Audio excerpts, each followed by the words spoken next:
బాలయ్యకి ఇప్పుడు అఖండ సినిమా తర్వాత సనాతన ధర్మానికి సంబంధించి తాను సనాతన ధర్మ సైనికుడని ప్రకటిస్తూ శైవాలయాలని వరుసబెట్టి సందర్శిస్తున్నారు. ఈ సందర్భంగా పబ్లిక్లో విపరీతమైన స్పందన వస్తుంది. కాశీకి వెళ్ళినటువంటి సందర్భంగా అక్కడ విపరీతమైనటువంటి ఆదరణ లభించింది. పబ్లిక్ ఆయన గుర్తుపట్టి వచ్చి ఉత్తరాది వాళ్ళు కూడా సెల్ఫీలు తీసుకోవడం అన్నటువంటిది కీలకమైనటువంటి అంశం.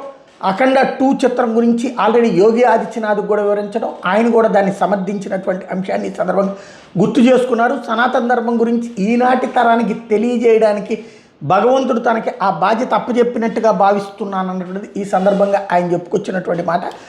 అదే సందర్భంలో దేశవ్యాప్తంగా ఉన్నటువంటి శైవాలయాల్ని సందర్శిస్తూ సాగుతున్నటువంటి బాలయ్య టూర్కి విశేషమైనటువంటి స్పందన అయితే లభిస్తోంది.